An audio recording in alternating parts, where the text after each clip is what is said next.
자, 이제 이번엔 21번 문제 풀이 들어가겠습니다. 자, 5명이 가나다의 규칙에 의해서 앉는다고 얘기했는데, 일단은 어떤 지금 제한이 있냐.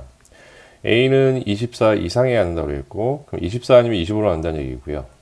네, B의 자석은 14 이하다라는 얘기는, 그러면 11, 12, 13, 14, 4개 중에 한 자리를 저기 골라서 앉습니다. 이런 얘기인 거겠지. 예, 그러니까 B의 위치하고 A의 위치가 정해졌는데, 아주 구체적인 게 A로 정해져 있기 때문에 이런 경우의 수 파악은 항상 기준을 잡는 게 중요한데, 그러면 이러한 기준은 첫 번째 기준이 A가 앉는 자석이 될 수밖에 없습니다, 여러분. 자, 그렇게 되는 것이고요. 나하고 다, 특히 다의 해석이 조금 헷갈리게 되어 있는데, 자, 이건 어찌 보면 조금은 뭐 예를 들면 이런 상황들, 여기에 어떤 누군가 하나가 앉았다라고 얘기하면, 여기에 만약에 앉는다. 얘하고 얘는 10 이상의 차이가 나지 않느냐. 뭐 이렇게 지금 얘기해도 되는데, 번호차가 정확하게 10이라는 표현을 쓰긴 썼으나 그럼에도 불구하고 조금 헷갈릴 여지는 좀 있어요, 여러분. 예. 자, 그래서 이런 경우에는 특히 확률 문제에서 이렇게, 근데 일단은 선생님 그 얘기를 할게요. 이 문제 지문이 그렇게 썩 좋은 거는 아닙니다. 나번하고 다번에서. 특히 다번 지문은 좋지 않습니다, 여러분. 자, 이런 의미를 주기 위해서 사실은 썼다고 보는 게 맞는 것 같아요. 어떤 거냐면, 어느 두 학생도 자석 번호의 차가 1이 되지 않도록 앉는다라는 것은 쉽게 얘기하면 이웃하지 않게 앉는다라는 표현으로 받아들이셔야 되는 것 같고요. 자, 5명의 학생 중에서 어느 두 학생도 자석 번호의 차가 10이 되지 않는, 그러니까 이게 뭐냐면 뭐 10 이상이다 이런 게 아니라 정확하게 자, 10을 얘기한 경우는 지금 어떤 걸로 우리가 받아들일 수 있냐면 앞뒤 자석들이 있는 경우에 이거의 차이가 10이고 이거의 차이가 10이고 10인데 이 중에 어느 한 자리에 누군가가 앉았다고 하면 이 뒤에 있는 자리는 앉을 수 없어요 라는 표현으로 여러분들이 받아들이시면 될 것 같습니다. 자, 그래서 앞뒤로 이웃해서 앉을 수 없다라는 표현 정도로 여러분들이 이해하시면 되고요. 그럼에도 불구하고 지문이 약간은 좀 헷갈리게 되어 있는 거 선생님도 인정한다고 얘기했습니다. 자, 그러면 일단 가장 우리가 기준을 잡기 편한 건 A니까, 그럼 A가 일단 24에 앉는 경우를 한번 생각해 봅시다.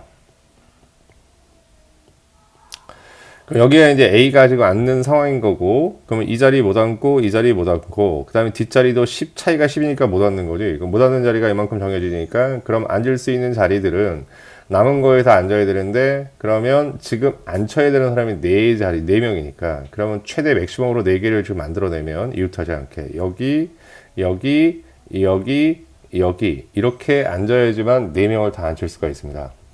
그래서 자리들이 저절로 정해지고 생각만큼 그렇게 복잡하거나 어려운 상은 아닌 거네요. 라고 이렇게 말씀을 드리면서.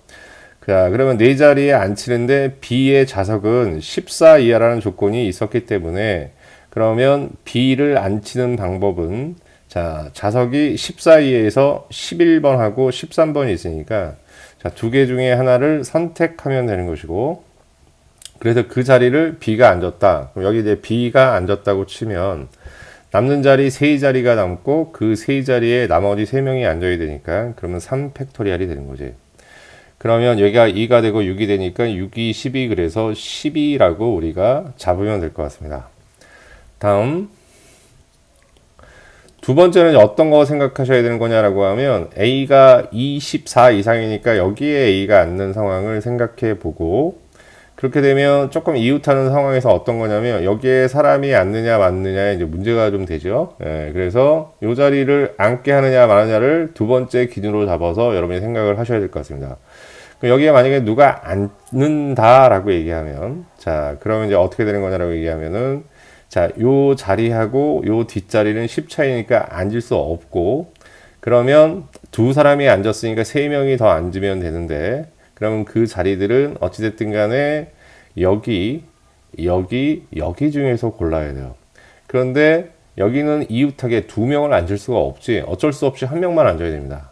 자, 이웃할 수가 없으니까. 여기도 마찬가지고. 그러면, 자, A가 만약에, 여기다 쓸게요, 선생님이. A가 만약에 25라고 한다고 하면, 자, 그렇게 되면 어떻게 되는 거냐라고 하면 여기에 앉을 수 있는 최대 맥시멈 인원이 3명밖에 안 되기 때문에 그럼 반드시 20번에는 누군가가 앉아야 23번에는 누군가가 앉아야 됩니다. 라는 얘기고요.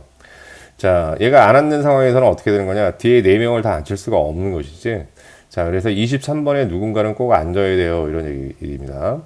근데 일단 4명을 안 치는데 5배지들이 되게 혼란스러우니까 이때는 여러분들이 뭐냐면 개별적으로 누구누구를 안 친다는 컨셉보다는 미리 자리를 만든다고 표현하는 게 더 좋아요. 그러면 11과 12 두 자리 중에서 앉을 자리를 먼저 고른다고 생각하는 겁니다. 앉을 자리를 먼저 고른다. 16하고 17에서도 앉을 자리를 먼저 고른다고 생각을 하시고요. 그러면 이렇게 골랐다고 치자고 11이 골라졌고 그 다음에 16이 골라졌다고 치면 앉는 자리는 지금 파란색으로 표시가 될 텐데 그러면 어찌됐든 간에 B는 또 14 이하라는 조건이 있잖아. 그렇게 되면 14 이하에서 선택된 건 두 자리가 있기 때문에 그럼 두 자리 중에서 B가 앉을 자리를 골라주는 게 2C2가 되고요. 그럼 여기에 B가 앉았다고 하면 남는 자리가 한 자리, 두 자리, 세 자리 남았고 그 자리에 나머지 3명을 차례대로 앉히면 됐겠지. 순서 있게. 자, 그러면 8이 되고 그 다음에 6이 되니까 6, 8에 48 이렇게 나오죠. 네, 전체 경우에서는 12하고 48을 더해서 60으로 답을 내시면 됩니다. 여러분.